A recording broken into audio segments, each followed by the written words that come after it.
अच्छा, trends of electron affinity क्या है बेटा? अक्रॉस द पीरियड अगर हम लोग देखें अक्रॉस द पीरियड, तो अक्रॉस द पीरियड क्या होता है? आपको पता है कि आपके पास जो देखो लिथियम ले लो, तो आपके पास यहाँ पे 3 प्रोटॉन रहते हैं और 3 इलेक्ट्रॉन हो जाते हैं, ठीक है। इस तरह से आप बेरिलियम की ले लें तो बेरिलियम 4 है, तो यहाँ पे 4 प्रोटॉन्स और ऐसे करके और क्या होते हैं 4 इलेक्ट्रॉन्स रहते हैं। और आप बोरॉन का ले लें तो बोरॉन का अगर आप ले लें तो यहाँ पे 5 रहते हैं, ठीक है। और यहाँ पे आप ले लें कार्बन ले लें तो कार्बन के अंदर 6 होते हैं,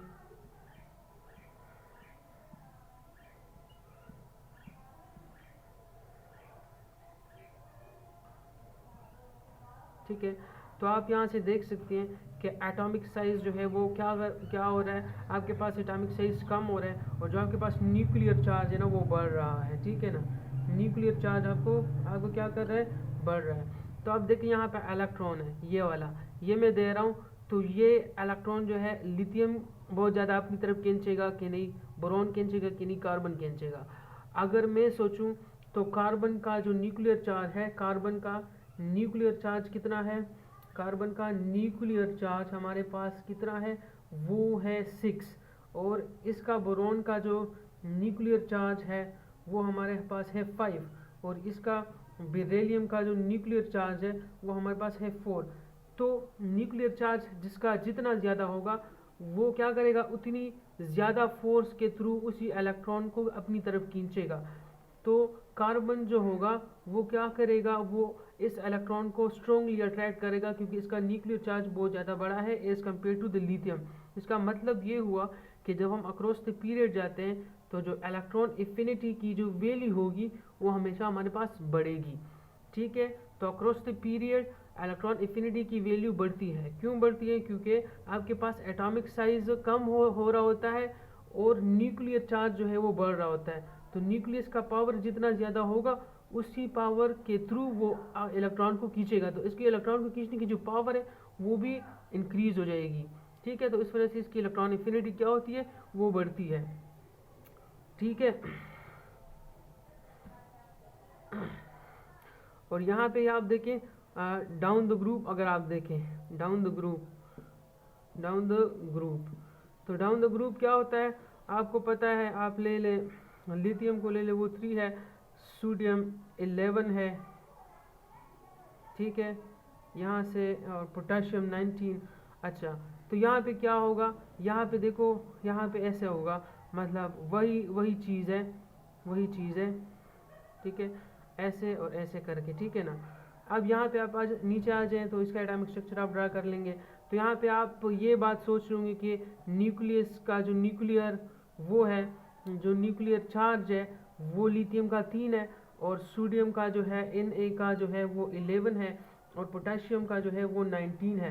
तो ये भी इंक्रीज होना चाहिए, लेकिन ऐसा नहीं होता क्योंकि यहाँ से आप देखें उसका जो एटॉमिक साइज है वो बढ़ रहा होता है, एटॉमिक साइज बढ़ रहा होता है। तो यहाँ पे न्यूक्लियर चार्ज तो इंक्रीज हो रहा है, लेकिन आप देखें पोटेशियम में +19 लगा लो, यहाँ पे इसका वैलेंस शेल इलेक्ट्रॉन यहाँ पे रहता है, बहुत दूर रहता है।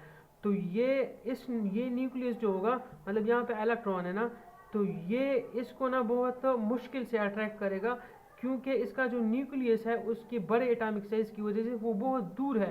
तो इस वजह से ये इलेक्ट्रॉन जो है यहाँ पे लूजली अट्रैक्टेड होगा और लिथियम के केस में ये स्ट्रांगली अट्रैक्टेड होगा।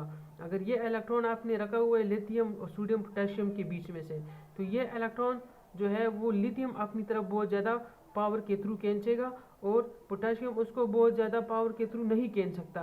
दो कि उसका न्यूक्लियर चार्ज बढ़ रहा है, लेकिन न्यूक्लियर चार्ज बढ़ने के साथ साथ उसका एटॉमिक रेडियस जो है वो बहुत ज़्यादा बढ़ रहा है। तो इस वजह से वो न्यूक्लियस जो होता है वो बहुत ही दूर रह जाता है। देखो इसका एटॉमिक रेडियस बहुत ज़्यादा बढ़ जाता है, तो जो वैलेंस शेल होता है वो उसको बहुत दूर होता है। तो इस वजह से उसका जो न्यूक्लियर पावर होता है वो फिर अनएबल होता है टू अट्रैक्ट दैट इलेक्ट्रॉन। लेकिन लिथियम के केस में दो कि उसका न्यूक्लियर चार्ज कम है, लेकिन उसका जो डिस्टेंस है ना वैलेंस शेल के थ्रू वो बहुत कम है, मतलब उसका न्यूक्लियस बहुत ज़्यादा आउटवर्ड है। इसका as compare to the potassium, और पोटाशियम का न्यूक्लियस बहुत ज़्यादा अंदर है उसके इलेक्ट्रॉन के बीच में से, तो वो उसको अट्रैक्ट नहीं कर सकेगा और लिथियम उसको आसानी से अट्रैक्ट कर सकेगा। तो इसका मतलब ये होता है कि जो इलेक्ट्रॉन एफिनिटी की जो वैल्यू है ना वो हमें बस डिक्रीज करती है डाउन द ग्रुप। तो इलेक्ट्रॉन एफिनिटी की जो वैल्यू होती है वो हमारे पास डिक्रीज होती है डाउन द ग्रुप। क्यों डिक्रीज होती है? क्योंकि बेसिक रीज़न है हमारे पास एटॉमिक रेडियस। यहाँ पे न्यूक्लियस जो होता है वो बिल्कुल सेंटर में आ जाता है और उसके इर्द गिर्द बहुत सारे इलेक्ट्रॉन्स होते हैं, ठीक है ना, और साइज़ भी बढ़ जाता है, तो फिर उस इलेक्ट्रॉन को अट्रैक्ट नहीं करता। और यहाँ पे जो न्यूक्लियस होता है वो थोड़ा सा एक्सपोज होता है, थोड़ा सा आउटवर्ड होता है क्योंकि इलेक्ट्रॉन कम होते हैं, ठीक है ना, तो वो इसको ना बहुत जल्दी से अट्रैक्ट कर सकता है। तो मतलब नीचे आके इसकी जो एबिलिटी होती है अट्रैक्शन ऑफ एटम की एबिलिटी टू अट्रैक्ट इलेक्ट्रॉन जो है वो डिक्रीज होती है, ठीक है। ये हमारे पास ट्रेंड हो गए हैं। अच्छा, और अगर हम किसकी बात करें, factors affecting electron affinity, factors affecting की अगर हम बात करें तो वही सारे फैक्टर्स हैं जो हमारे पास आयनाइजेशन के थे, ठीक है। उसके अंदर हमारे पास सबसे पहले क्या था? सबसे पहले था एटॉमिक साइज या एटॉमिक रेडियस। तो देखो जब एटॉमिक रेडियस क्या होता है, जब एटॉमिक रेडियस बढ़ता है तो इलेक्ट्रॉन एफिनिटी की वैल्यू क्या होती है, वो कम पड़ जाती है, ठीक है। और दूसरा हमारे पास क्या था, एक था एटॉमिक साइज, दूसरा था हमारे पास न्यूक्लियर चार्ज, ठीक है। तो न्यूक्लियर चार्ज की अगर हम बात करें, जब न्यूक्लियर चार्ज बढ़ता है तो हमारे पास इलेक्ट्रॉन एफिनिटी की जो वैल्यू होती है वो भी बढ़ती है, ठीक है। और शील्डिंग इफेक्ट,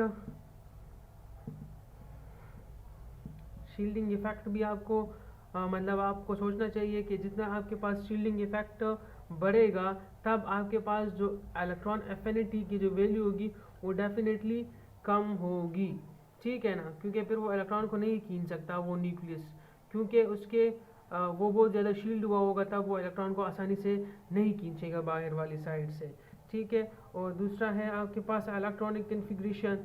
तो आप फिर खुद सोचें कि इलेक्ट्रॉनिक कन्फिग्रेशन में एक स्टेबल होता है, तो स्टेबल के लिए जो है वो ई ए हमारे पास कम होगा और जो अनस्टेबल होगा उसके ई ए हमारे पास उसका ज़्यादा होगा, ठीक है। तो ये जिस तरह उसके थे हमारे पास उसके लिए थे ना आयनाइजेशन एनर्जी के लिए, इलेक्ट्रॉन एफिनिटी के लिए भी ऑलमोस्ट उसी तरह का है, ठीक है। तो ये वहाँ से हमारे पास फैक्टर्स इफेक्टिंग हो गए इलेक्ट्रॉन एफिनिटी के लिए, एंड आई होप सो कि इसमें कोई मसला नहीं होगा, ठीक है। अच्छा, आज के लिए बस यही काफ़ी है।